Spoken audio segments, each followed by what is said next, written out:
Allô mes amours, comment allez-vous? J'espère que vous allez tous très bien. Je tiens d'abord à remercier tous ces personnes qui se sont abonnés sur ma page.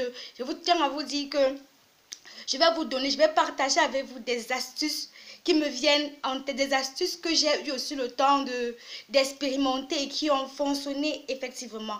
Bon, aujourd'hui, mon thème s'intitule Comment vaincre toute forme de maladie. Oui, comment vaincre toute forme de maladie.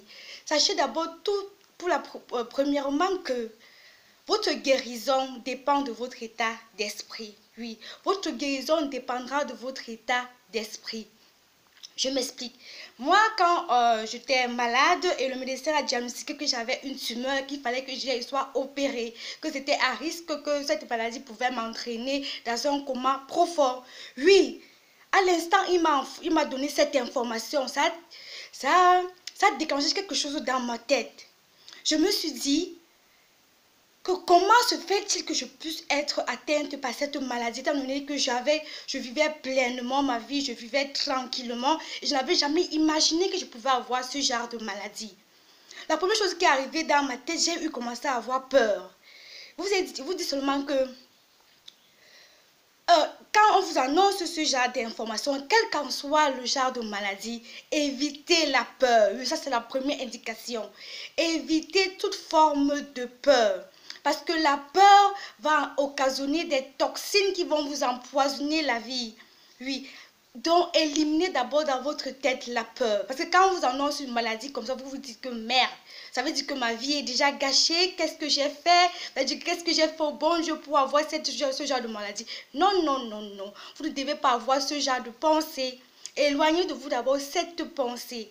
Oui, éloignez de vous cette pensée. Donc, quand il m'a annoncé cela, j'ai dit que bon, maintenant, c'est là. Oui. Et la deuxième chose qui est venue dans ma tête, j'avais envie de guérir. Oui. Quand j'ai pris conscience que j'étais malade, la seule chose qui me venait dans ma tête, c'était l'envie de guérir. J'ai dit que non. Cette fois-ci, j'ai tellement de choses à faire. Je n'ai encore rien fait dans ma vie. Je suis jeune.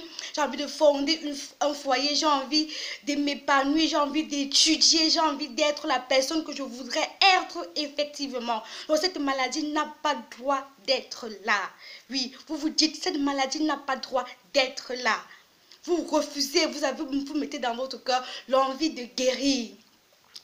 Et après, je me suis dit que, dans ma tête, je me suis dit que ça, je n'ai pas regardé à la maladie.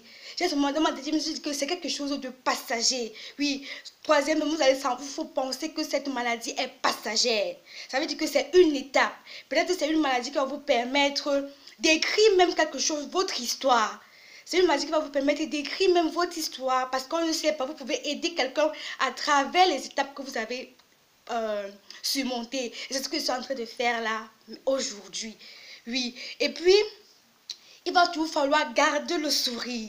Gardez le sourire. Parce que le sourire sécrète des endorphines dans votre corps qui vont vous permettre de stimuler cet état de guérison en vous, de stimuler cet état de guérison en vous, parce que vous avez besoin de ce sourire.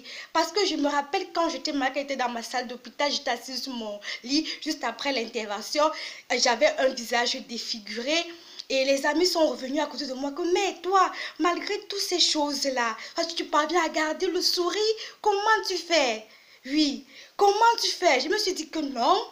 La maladie là n'a rien à voir avec moi. C'est juste un passage. Et pourquoi je ne devrais pas sourire? Parce que quand tu souris, la joie que tu propulses est en train de guérir déjà ton état intérieur.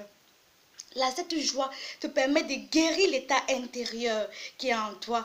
Donc, gardez toujours le sourire parce que le sourire va vous éloigner l'angoisse de la maladie, va vous éloigner l'anxiété et pensez aux choses bonnes. Pensez à votre famille, pensez à votre entourage, pensez à votre vie, la vie heureuse que vous deviez mener à bien. Oui.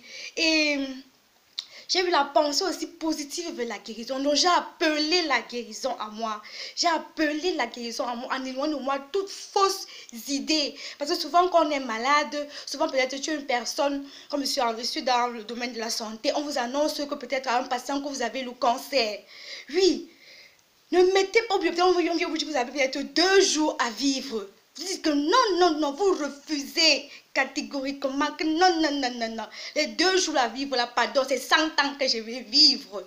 Les 2 jours là, c'est 0. Et quand vous mettez là cet esprit, cette idée-là dans votre tête, vous guérissez même miraculeusement. Vous guérissez miraculeusement. Parce que ça a été, on dit que ça agit dans votre subconscient. Quand vous mettez les idées positives, ça agit dans votre subconscient qui vous permet de vous étendre. Oui, de sortir de cette maladie. C'est ça qui va vous permettre de booster, de cogner la porte à la guérison. Oui. Et moi, j'avais souvent, dans la maladie, j'ai eu des douleurs. Ça me faisait attoussement parce qu'on m'avait mis une sonde et j'avais les maux de tête toujours. J'avais dit, mais je n'ai pas regardé à la douleur. Oui, je n'ai pas regardé à la douleur. Donc, ne regardez pas à la douleur. Parce qu'au fur et à mesure que vous regardez que, oh, j'ai mal, la maladie, la douleur s'intensifie. La douleur s'intensifie. Au fur et à mesure que vous pensez que vous avez mal, la douleur va s'intensifier. Ça va s'intensifier. Et je vais vous dire de recourir à la prière. Oui, approchez-vous de votre Dieu. Approchez-vous de l'être qui vous a donné la vie. Approchez-vous et accrochez-vous à lui. Et vous allez, à travers la prière, vous allez écrire, vous allez donner vos doléances à Dieu. À travers la prière, vous exprimez ce que vous voulez réellement. Parce que ça me rappelle l'histoire de Job dans la Bible qui a surmonté la maladie parce que lui, il avait la foi à son Dieu. Il n'a pas regardé à la maladie. Il n'a pas regardé à ce que les gens disaient sur sa maladie, même s'il était déjà devenu laid, même si la maladie était en train de le creuser au plus profond de lui. Il a su sortir quelque chose de positif en lui parce qu'il avait foi en Dieu. Il n'avait pas foi en cette maladie. Il avait foi en celui qui lui a donné la vie. Donc, gardez la foi, oui, gardez la foi, ayez votre guérison dans votre corps et dans votre esprit, oui. Et aussi, suivez votre traitement avec optimisme. Ça ne veut pas dire que le traitement que le médecin vous donne, vous allez prendre cela et mettre de côté. Non, non, non. Vous devez prendre votre remède, votre traitement. Moi, quand je prenais un traitement, je disais seulement que que ce traitement puisse contribuer à ma guérison. Oui, c'est pour ça que je n'ai même pas, quand je dis à certaines personnes que j'ai été opérée, que ma face était, on me dit que on ne voit pas ça sur toi. Oui, parce que j'avais effacé. Je voulais la restauration de mon nez. Je voulais la rédemption de mon corps. Oui, c'est ça que je voulais. C'est ça que je voulais. C'est ça que je regardais. C'était ma conviction. La rédemption de mon corps. Parce que il y a un adage qui dit que quand un homme honorable ou une femme honorable est celui ou celle-là qui ne permet pas à la douleur d'être le maître, mais qui, par sa capacité à gérer, en tire le meilleur de lui.